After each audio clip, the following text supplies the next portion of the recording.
guys, we're in the developer live stream for Destiny 2 Heresey Act 2.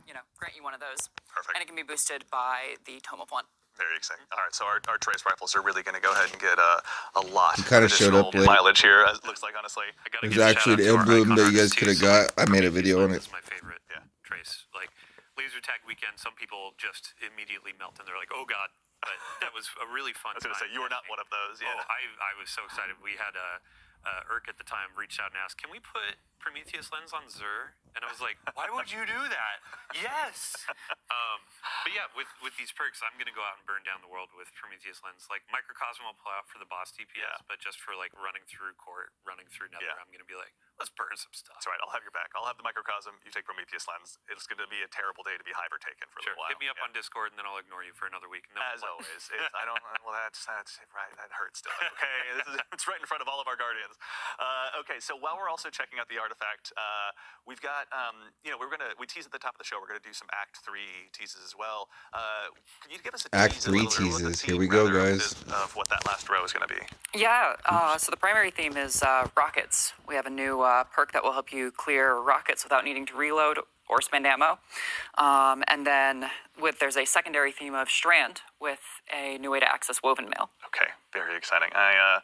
I cannot wait to go ahead and just dust off my rocket launchers too. Honestly, I still have my Apex Predator sitting around, and that one's been waiting for a time to shine. So I think this is that moment. Yeah. And then outside of the artifact, there are going to be new things to play, right? Mm-hmm. Yeah, we're going to have refreshes to the Nether and Court in terms of new bosses, new combatants.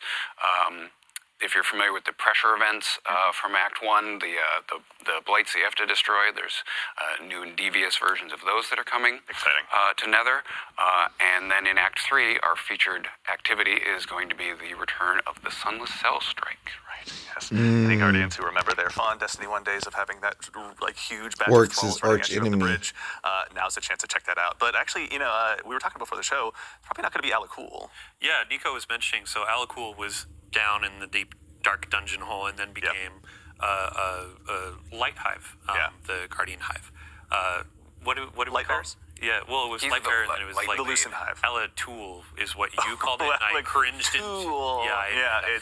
But creativity's a process, everyone. So with the Lifeblade Ascending being in the Throne World doing their own thing, who is in the Sunless Cell now? And that's something we'll find out in Act 3 in April. Yeah, very exciting. We'll have a chance to check that out. Pretty And actually, cool. Dylan, while I've got you, I'd love to put you on the spot. In addition to, obviously, all this stuff that'll be arriving with Act 2, Guardian Games is going to be making its triumphant return Guardian as well. Games. So let me get my handy-dandy notebook here. Replaced the big one with the little tiny one. It looks like I take notes now. He's like he's a reporter out on the beat. Yeah, so Guardian Games starts next week. Yeah. March 11th, right at Reset alongside Act 2. Ooh, the for armor, folks that don't know though. what Guardian Games is, we invite our hunters, titans, and warlocks to come in, battle it out, and see, The Titan who's looks best. crazy. We The have Hunter looks the a sickest. celebration in the tower. It's all decorated, and we'll have a ton more detail in the Twit on Thursday, so tune in for that. But I just have a couple teases of, we have a... Please. You put it best, bite-sized boss rush mode. Yeah. So it's not going to be like a court, it's not going to be like a Pantheon, but now we have a challenge of, hey, go in, burn down some bosses, get as many points as you can, and then you can get some new rewards. Yeah. So when it comes to rewards, we have some really cool armor. This is going to be Eververse. You can earn it for free through Bright Dust, so go in and do your seasonal challenges, do your Pathfinders. There are going to be some Bright new Dust. bounties that That's get nice. Bright Dust. And you can see that we're going with more of a gladiator theme, where previous it was like, let's go into sports, let's go into these things. Now it's like, hey, gladiators, you're going to go in, you're going to destroy these bosses, and it's going to be a really good time. Yeah. I'm excited for that Hunter Cloak for sure. Seriously. And then all players are going to be getting a specific class item to engage with the event as well. That's right. So, Okay, yeah. the Hunter is holding our new premier legendary weapon that's going to be coming out. Right. And now I pass it off to Morgan because there's some really cool perk rolls that you can get on there. Yeah, absolutely. So we had the Arc Trace Rifle in Iron Banner, which has more of a PvP focus. This one has more of a PvE focus to go along with the boss slaying theme. Yep. It's got some fun perks in the left column, including Overflow and Triple Tap and Eddy Current, if you just want to double down on the arc perks. And it's got our new Detonator Beam and Jolting Feedback alongside Rolling Storm as well. Okay, this one's going to be a lot of fun. Oh my gosh. Does it have a Jolt Shot too? I don't think it has Jolt Shot. Okay. but just like you can go in and do almost every single arc verb with this thing, depending on your role. So better you do in the activity, the more perks you can get on these things. So double perks in each column. And then we have some returning weapons for Guardian games as well. Yeah, Hullabaloo is coming back. That is the heavy grenade launcher that shoots the 3 waves. It is getting the new Rolling Storm perk, which is obviously really fun on a weapon that can clear ads so quickly. Yeah. And I personally like pairing that with Demolitionist, so you have a easier access to something that lets you Demolitionist. discharge bolt charge as well. Yeah. And then it's got Envious and Cascade Point as well, which is a fun roll from last year. Very nice. Yeah, my dad's a big Hullabaloo fan. He's got one with chain reaction that is devious against all that's saying against us, so I cannot wait to see this one in the wild. We also have Taraxipos, the Strand Scout Rifle returning. It's getting the new perks Lone Wolf and Tear. Lone Wolf explosive rounds is devious. Traxipos. I That was just card. having so I much mean, fun, that too. goes How can you do broken. this to me? It's just No, I'm going to get one of my own. Who am I kidding? Yeah. And of course, we have the title coming back, and it will still have Repulsor Brace destabilizing rounds, but it's also getting Recycled Energy and Demoralize, End to the Pain. Demoralize is like my favorite perk name from this episode because it's legitimately like, oh, you're all weakened now, baby. Let's go to work. But title is going to be great. I've been trying to get that for the last couple of years with a good perk roll, and now there's a bunch of really cool stuff to get on it. Yeah. So there's obviously a decent amount of stuff to go ahead and be chasing down in game between the new armor, the new trace rifle, and obviously the refreshed rolls. But Dylan, as well, I'd love to put you on the spot. There's going to be stuff out of game available to Guardians as well. Yeah. So tell us a little bit about what's available there. Yeah, every year we have a Bungie rewards component. So big shout out to Natalie, our rewards team. But we have a really cool jersey that we're going to be offering this year. So go in, do your triumphs, earn your title, and then you can earn this really sweet jersey. Yeah. That's kind of So that there are kind going to of be a goes couple other hard. things that you can go in and get as well. But this is, I think Dripped you and I were out, talking too. about, hey, you go to a Sounders game and now you can have a fellow Titan or a Hunter show up and be like, hey, so Warlocks are pretty nerdy, right? So Why are you here at a Sounders game instead of reading a book? yeah, right. That's my We thing, also never have else, right? a sample here in the studio. This is a large, just for folks that want to see it. Huge, Really again, cool. shout out to Natalie. Getting one of these early, huge win. So huge thanks to our community. 2025 Guardian Games. Yeah. Looks really good on the back. That's so cool. Thank you for my fashion corner. You know what? You've got more on the way, but we can also tease that later. But no, really cool to get to see one of those in person as well. All right, so now, as we've obviously had a chance to dive in, with a little bit of what is to arrive in Act 2, we've got some Act 3 teases for you as well. And so we'd like to take an opportunity here to welcome 2 new folks to the couch that we have magically brought in. We'll go ahead and start with the fine individual to my left, who you may have met by way of some of our Bungie Vidocs in the past, or if you work here, she's brandishing a small bottle of teeth. Yes, actually teeth, at you during our team's meetings. I'd like to introduce the one and only Nix Kinney, a producer here at Bungie. Nix, how's it going? Hey, Andy, it's going. You owe me. No, happy to be here. Super surprised that you asked me to be live.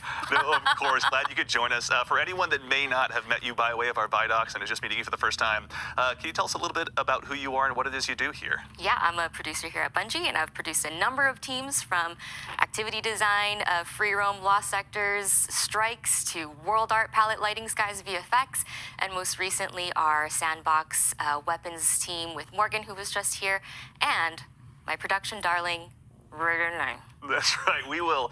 That is a Charlie Brown-ish line for now because we're going to introduce that in just a moment, I promise. But of course, we're going to go ahead and make sure and introduce right next to her, Rodney Thompson, a senior design lead here at Bungie. Rodney, how's it going? Doing great. How are you? Doing well. Thank you so much. That's so nice. Anyone who may not have had a chance to meet you or doesn't get a chance to work with you here at Bungie, can you tell us just a little bit about who you are and what you do here? Sure. I've been at Bungie for about 10 years. I'm a designer, and I'm the sandbox craft lead. And additionally, I've been the team lead for the Charlie Brown redacted team that Nix just mentioned. Very exciting. We've got some cool stuff to check out. Now, actually, Dylan, you and I were talking a little bit about this. There's going to be a new event arriving with Act 3. Yeah, this event Yeah. is free to all players. It's going to offer something for lower skill for folks that maybe want to start getting into some endgame content, and then it's also going to offer some things of higher difficulty. I don't want to steal too much thunder. No, but no, of course. Yeah, I mean, let's tee it up. Yeah, that allows us a chance to introduce it. Rodney, would you like to do the honors of introducing? The Rite of the Nine. Yes. Rite of the Nine. So Rite of the Nine is our new event that we've been working on. Rite of the I'm Nine. really excited about this. It is a limited time event that features our dungeons. 3 of our dungeons that are part of this event. That's going to be Prophecy, of course, because of the 9 associations, but also Spire of the Watcher and Ghost of the Deep. So these 3 dungeons, we've seen a lot of reaction, positive reaction to the contest modes for our new dungeons as they've come out. And we were thinking, what would it be like if we were able to go back to our older dungeons and experience that kind of level of challenge and see how things play out in these older dungeons with some tweaks and some tuning and some additional modifiers and things like that to really bring the challenge up to kind No of new contest mode stories? levels, right? So we're like, okay, we got this great set of dungeons. Let's really put the screws to our players and see what they can do in a hard mode for these dungeons. Yeah. But then at the same time, we were like, well, a lot of these dungeons, there's a lot of players out there that haven't gotten to experience them because they can be pretty intimidating. They are, mechanically a little more intense. They don't do a lot of hand-holding in the activity. And, they often require, or at least, incentivize you to play with other players, right? So we were thinking, what if we could take this event as an opportunity to introduce these classic dungeons to a whole new audience by way of what we're calling Explorer mode. And so basically we've got new stuff at the top end in Ultimatum mode. We've got new stuff for players, or new opportunities for players to learn the dungeons in Explorer mode. And then we have Eternity mode, which is sort of aimed at our middle of the road experienced dungeoneers. So we've kind of got something for everybody. Excellent, awesome. Well, we've got stuff to actually show live right here. Tell you what, why don't you guys tell us just a little bit about where we're at right now? No, we're going back to this this area. is the social space for the event. Eagle-eyed veterans might notice that this is the third Spire social space. It was originally used for the Trials of the Nine PvP event. But it's been a while. It's been since year 1 since you could go to this space. So we're bringing it back for the Rite of the Nine event. You can see off in the distance there as our brave/reckless guardian runs off into the horizon. You can see, there we go. It's a death but an intrepid one at that, so. You can see the Spire of the Watcher tower off in the distance. That's indicating that during the week that we have this set for, Spire is the featured dungeon. So there's going to be one of these 3 dungeons featured during each week of the event on a sort of rolling basis. Okay, So here we're obviously this is a familiar face as well. What are some of the things we're going to be able to get up to here? Obviously, thank you, Gemini. We appreciate the introduction. So the Emissary is our vendor, and the Emissary offers you quests, bounties, rewards, a wide variety of things to do during the event. Like I say, it's all dungeon focused, but we're going to be leading you into those dungeons and giving you rewards for beating them on the various difficulty levels. And I'd be remiss if I didn't mention, I believe I see some weaponry here in the background. Yes. What are we looking at here? So for this event, we have taken 4 of the weapons from each of the featured dungeons and given them a big revamp. We've redone their perk pools, introduced perks that have come in over the seasons since the dungeon was released, and put those into these weapons and really given them a good juicing up as far as the perks that are available. And what you're sort of seeing here is the ability to attune to these various weapons, just like you could during Into the Light with the light weapons, so that if there's a particular one of these that you really are hunting a certain role, you can attune to it, get more drops of that weapon during the course of the event. Very exciting. Okay, we see some fans obviously in the house here. So we've got, as you were mentioning, Ultimatum mode. We can go ahead and talk a little bit about later. But as we noticed, Spire the Watchers here. Nix, can you tell us a little bit about Explore mode and how you guys kind of built that and what that process was like? Yeah, playtesting for Explorer mode was truly so cute because it required us to find people in studio who had never played dungeons before.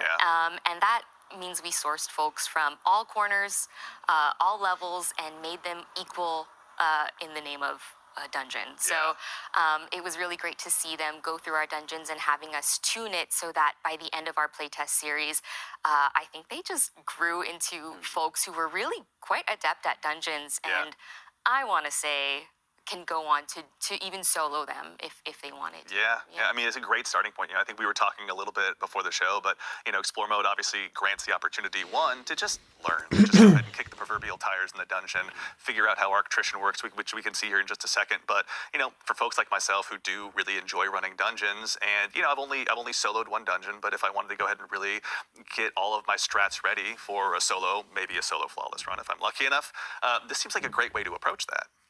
For sure. Yeah. I mean, in the Explorer mode, you have some tool tips, so that'll give you some idea of how to navigate these puzzles and also some waypointing to help you get through some tricky areas that you may not be able to find on your own. Yeah, there's a lot of minutia to always find in these, and it may not always be obvious which way to go.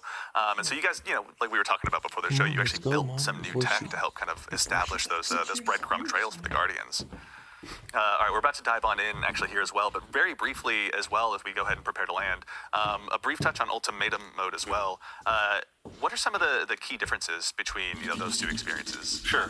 So while Explorer mode, of course, is aimed at people who have maybe not as familiar with the dungeons or never really given them a shot, Ultimatum mode is for players who are familiar with the dungeons and are used to a high level of play. So they're going to be our most challenging. I'm doing Explorer mode, bro. I don't sort of give a power level equivalent of contest mode. Cool. So you're going to be facing tougher enemies. I don't even think I have also this using some dungeon, activity bro. modifiers to The sort of Watcher craft one? the experience and make it a little more challenging, What happens if but you don't also have the just dungeon? give you a little They bit. make it free? Require you to make a few decisions before you go into the dungeon or before you go into an encounter Right. that you wouldn't otherwise necessarily be thinking about. So, for example, we're using the not swap activity modifier, which basically means you need to keep one exotic equipped for the duration of an encounter. That's just the sort new of a Travel way of saying, 9 like, okay, we need you to SMG? really focus on That kinda thinking about this goes encounter crazy. and figuring out how you're going to tackle the challenges associated with it. Gemini. And then both Eternity mode and Ultimatum mode are scored on a per encounter basis. So the higher your score in that encounter, the better the loot The drop is better. going to be. You'll get double perks in different columns and things like that. That's all based on deaths. So instead of being based on kills or number of damage phases or things like that, it's basically getting through the encounter with fewer deaths gets you a higher score. Yeah, be as alive as possible. Exactly, Yeah. right. So what we're really challenging you to do here is we're challenging you to go into this harder mode and not just, execute, but also execute in a way that gets you a higher score, gets you better rolls, and of course in the Ultimatum mode, you'll be getting adept versions of the weapons. Very exciting. Yeah. So when you say adept, Yes. I mean, are they just adept, or do they have any special treatment, you might say? Well, they are in fact adept in name and in functionality, but also they have the new treatment. So all of our weapons have a new visual treatment to them that has 9 iconography on them. And, That looks Let's sick. see here. Yeah, we got some that are coming up right now. There we go. So this is a great example of a sort of baseline drop of new Pacific Epitaph that has the new visual treatment. You can see the 9 iconography on it, and you can also see like it's got the color palette at base for it. So all of our weapons that will drop during this event will have a new visual treatment. It'll also have the new event exclusive origin perk, which is Gravity Well. This Gravity will drop on Well. all weapons that drop during the event, and is only available in Rite of the Nine. So it'll be exclusive to this event. Very exciting. And then I think Guardians out there, we've referred to them as holofoils in the past. So as you're going in, you're doing the harder difficulty, you're earning these adepts. They're going to have the animated holofoil. Giving that galaxy Holofoils. background, Dude, that kind of looks showing sick. I ascended the mountaintop. I actually went and earned this really dope loot, Yeah. and I did it in a way where I got my god rolls. As someone who's still brave, or rather proudly wears his brave arsenal as much as he can, I cannot wait to go ahead and dive into this. So actually as well, now that we're in Explore mode, checking it out, Roddy, could you tell us some of the key differences, key changes you all made to make this a more accessible experience for new Guardians? Sure. So one of the things you'll note is that we're using the in-world tooltips to teach you some of the mechanics. So this is something we've seen used in the Nether and in other places in the game so far, and we're continuing to expand that out as a teaching mechanism. So as you are playing through Ultimatum mode, you'll you'll see these tooltips come up, and we have them all over the place anytime a new new mechanic gets introduced. Got it. And it basically is a way to, in world, see like, okay, this is how this mechanic works. We're also using waypoints. Here's a great example of one of our teaching waypoints that sort of shows you, hey, here's where the path is supposed to go, and kind of direct you in a lot of the places where there are, not as obvious paths through the dungeon, right? Yeah. But yeah, like those tooltips and waypoints, we're using those in the encounters to teach you the mechanics. And we do that like the first time you see it, so that later in the dungeon, when you are encountering that mechanic again, you'll have already learned it, and you can take your time and read the tooltips, execute the mechanic at your own pace. One of the things we've done is we've removed darkness phases, and we've reduced the revive timer down to 5 seconds in Explorer mode. Very nice. So that there is no real penalty for failure. Yeah. So if you're just trying to learn the mechanics and you go in and you want to look at the tooltips and follow the waypoints at your own pace, and maybe you get overwhelmed by enemies or whatever, that's okay, right? Like you can kind of take your time. Yeah. I think one of the things we've seen is that a challenge with a dungeon, in addition to the mechanics and the combat challenge, a lot of it is just you have to sort of learn at a fast pace, right? And so what we're trying to do here is make it so you can kind of learn at your own pace, so that once you're comfortable with these mechanics, then you can jump into either Eternity mode or whatever with other players and know the mechanics because you've not been sort of pressured to execute perfectly the very first time. Yeah. In that first encounter, so you're connecting nodes in a circuit breaker to open the door. Yeah. And the waypoints are breadcrumbs, so it's like hit the first circuit and then you see a waypoint for the next in explore mode. So your ad clear aficionados, they are now learning or being given the opportunity to learn, oh, this is actually how this pathing works. This is how this mechanic works. So when you bring them in, or when I bring you in, So why did you stare right at me when you were talking about ad clear aficionados, man? No reason. But yeah, it's like when you bring them into the higher difficulties of the mode, then it's like, oh, hey, you remember where those waypoints were? You were able to memorize it. You have this like memory. Now you can come in and execute at a higher level. I can just come in and wreck. Yeah, here's actually a good example of one of our shepherding mechanics that we've introduced. So basically, we hear a lot of people say like, oh, I want to take my friends through the dungeon that have never been before.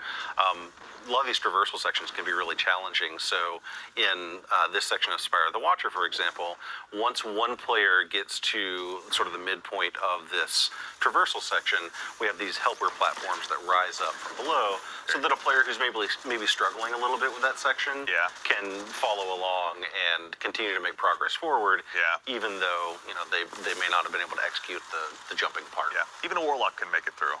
Even. I'm throwing shade. Guardian Games is coming up. I gotta go ahead and get my jabs where I can. So I think I want to put Nix on the spot. Yeah.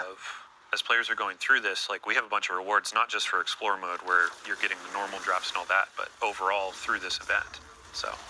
Oh, yeah. Well, you get 5 new emblems. Emblem for you. There it is. Yeah, collectors, get ready. An earnable weapon cosmetic and a hoity-toity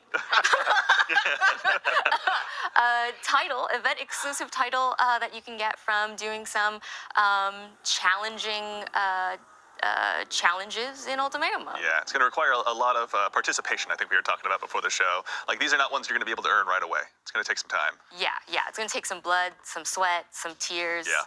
Maybe an ambulance ride, everybody. On your daily playthroughs, it's like, here are my weapons, but then you have the overarching goal of, like, emblems for the collectors or the title, so you can show off in the tower, like, I'm the Dungeon Delver. We don't have the name solidified just yet. It's not locked in. It'll not come. locked in. All right, cool. It'll be Well, I'll fun. tell you what. Speaking of things we do have locked in, so we've taken a little bit of a look at what's here at Act 3. Dylan, I'm going to go ahead and take this chance to put you on the spot. Starting very soon, or if not recently, Moments of Triumph are back as well. So, I mean, we just walked through... Sorry, I just put that down so... That was very authoritative, Yeah, we just walked through, like, here's what's coming in Act 2, here's what's coming in Act 3, and then here's what's coming with Bride of the Nine later in Act 3. Right now, if you're so inclined, Moments of Triumph just started, like, what, an hour ago, 2 hours ago? Yeah. We have some cool rewards that you can earn as you're prepping up for the next acts, as you're getting ready for what's to come. Cool cosmetic ghost. There's going to be a sparrow that's going to be really fun to earn. Nice. Actually, I think we can take a look at those really quickly yeah. as well. There we go. There we go. There. Perfect. So with Moments of Triumph every year, we basically celebrate the previous year of content, ask players to go back in, check out your triumphs, get some of Moments these of things done, Triumph. do some Grandmasters raids, etc. Yeah. And then you can earn some free cosmetics in the game. Very cool. On top of that, we also have our yearly Bungie Rewards T-shirt. Yeah. So I think I own There we go. 6 of these at this point, maybe 7. But this is the 2024, and yes, I'm going to call take a this look. out for my friend Matt. 2024 because it's the previous year, not 2025. Yeah. T-shirt, which is really fun. We have a sample here in the studio. Thank you again, Natalie. Very excited. This, I believe, is a large as well. Let's make sure. Yeah, large. So basically my size. I'm 6'1". Yep. There we go. But yeah, you can get your customization on the sleeve of your gamer tag or your player name. Very nice. And then when you're walking around in the outside world, people can see you for the nerd you are. Yeah. Shout out to the individual who yelled Dead Orbit forever when I was walking around in my Dead Orbit t-shirt the other day. Very nice. But yeah, very frequently it's like you see people in their raid jackets, you see people in their Moments of Triumph t-shirt. And then when you purchase any Moments of Triumph related, the t-shirt, the pins, anything like that, there's also a special emblem. It's a gift with the purchase. So in-game, you get a little bit of swag too. That's really cool. I always love those shirts because it, like, you know, going to a PAX or something, it becomes this like hidden Another new secret emblem. language That's how you where get that looking around emblem, and see guys. people with their different Bungie Foundation shirts on, or the different Moments of Triumph shirts on, and you kind of give each other just a nod as you walk through those hallways. Yeah, so it's like you have your in-game Ghost Sparrow, but then when you're going through Right, it's like, I have my title. In real life, it's like, I got my title. Yeah. I got it on my war vest, I got my t-shirt, Earned it. etc. Yeah. Excellent. All right. Well, everyone, we have had a very big show today, and so that I think about leads us to the conclusion is what I would say if we didn't have just one more thing to share with you. What are you going to see us so, share? Obviously, we've touched a little bit on some of the stuff that's going to be arriving with Act 3, and we actually have a sneak preview also of a currently in development limited time PvP mode that will be joining Act 3 as well. I vote we go ahead and just throw it up here on screen. Let's take a look. Everyone, we'd love to introduce you to Heavy Metal.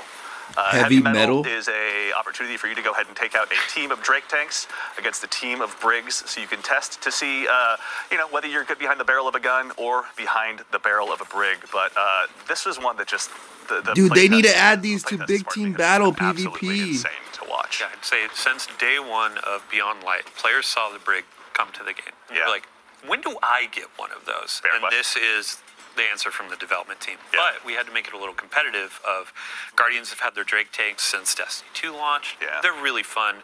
Let's see when you get into matchmaking who can come out on top. Yeah, yeah. This is one that we're very much looking forward to unleashing upon the community. But as you can tell, the Drake tanks and Briggs alike provide some pretty unique tactical opportunities that we're looking forward to seeing getting into the Guardians' hands. Bro, but what yeah, this is one has just been an absolute this? hoot to see in development, honestly. Yeah, and when it Bro, comes they to, need like, to add the PvP thing, human like we say competitive, Big Team but Battle. this is a goofy, like, this is fun. You're sitting down on a Yeah. Saturday night, you're chilling with your buds, and it's like, let's hop in a tank and try to do some 360 no-scopes while we, like, Yeah. boost off of a ramp. Yeah, we just finished a raid. Let's have a palate cleanser here and just have a good time. I want to together. go for a movie of the week. Why don't I hop into a Drake and try to get a triple kill? Like, Chance. yeah. There weren't enough sick flips in that raid. Yeah. Get out there on my Drake tank. Just how many 360 no scopes can we get into this thing? We'll find out. Does the Drake tank Armored have a scope? Core. I don't think so. But yeah, that's something we'd be remiss if we didn't take a chance. Sorry, off screen they just did a huge jump as well. But we'd be remiss if we didn't take a chance to show that off to all of you. So that, for real this time, concludes our show. So huge thank, of course, to Nico, Quentin, Morgan, to Nix and Rodney, and of course the one and only Mr. Dylan Gaffner there for joining us today. We Well, really thank you appreciate you for guys taking the time to tell us a little bit more. Sorry? Thank you for hosting. I'm also here. But of course, more importantly than even me is our fire team in the back of house. We've got Peyton, Ashley, and of course, my compatriot in social media, Mitch, out there helping us go ahead and do the heavy lifting behind the scenes. Thank you a ton for joining us as always. To the crew here in-house that puts on the show and has to deal with the likes of me, thank you all so much for your time. We really appreciate all of your help. And of course, we'll also, pardon me, ask you all to go ahead and stick around for just a little bit longer, because before we conclude the show, we're going to go ahead and raid Bergen's Star. So do us a huge favor, stick around for a little bit, join the raid, give him a follow, and tell him we said hello. We'd appreciate that. So today we covered a lot. We went through the activities coming with Act 2, such as Court of Blades, the continuation of the Barrow Dyad quest line, some new weapons joining the sandbox, took a bit of a look ahead at Act 3, there was a lot for this one, everyone. So, of course, more than anything, we know you all are very busy. We appreciate being a part of your day, and thank you all so much for taking the time to join us today. We do appreciate it. It's always a lot of fun to get to put these on, but they don't matter unless you show up. So thank you. So, in the meantime, from all of us here to all of you out there, take care of yourselves, take care of each other, and we'll see you all Starside. See you later. That was your Destiny 2 Act 2 live stream. Thanks for watching.